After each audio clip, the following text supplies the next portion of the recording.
padėkoti, aš vėlgi prisiekuosiu, vis dėlto nelyginkime jūsų partijos nario Zuoko neįgyvendintų planų su šia būtent ką jie ruošiasi.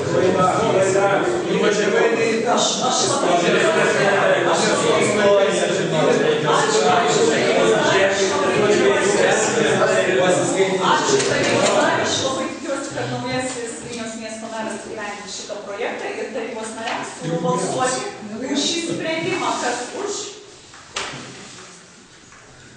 Kas prieš?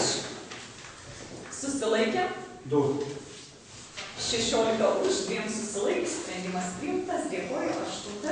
Dėl pritarimo projekto geriamo vandens tiekimo ir nuotekų tvarkymo sistemų renovavimas ir plėtra Širvintų rajone, Musninkuose ir Jelgavose įgyvendinami. Parašų tarybos sprendimus siūloma pritarti Vilniaus regiono 2014-2020 metų ES fondų investicijų veiksmų programos 5 prioriteto priemonės geriamo vandens tiekimo ir nuotekų tvarkymo sistemų renovavimas ir plėtra, įmonių valdymo tobulinimas, projekto geriamojo vandens tiekimo ir nuotekų tvarkymo sistemų renovavimas ir plėtra Širvintų mieste, Musninkuose ir Jelgavose įrengimui.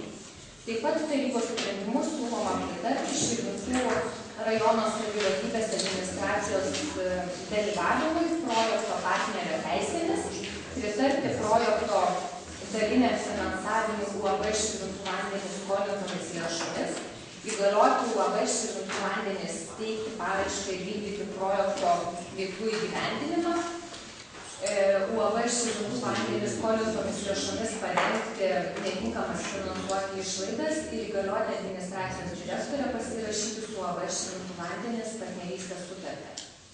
Tarybos nariai, prašau, ar turite klausimų? Komitete iš tikrųjų buvo išdiskutuotas šitas klausimas. Ar jūs klausite balsą? Kas už šį sprendimą? Kas prieš? Susilaikė nėra. Sprendimas priimtas 8 už. Dėkoju. Na ir papildomi sprendimai dėl Širvintų rajono savivaldybės tarybos 2014 m. Sprendimo numeris 121 dėl Širvintų rajono savivaldybės švietimo įstaigų vadovų tarnybinių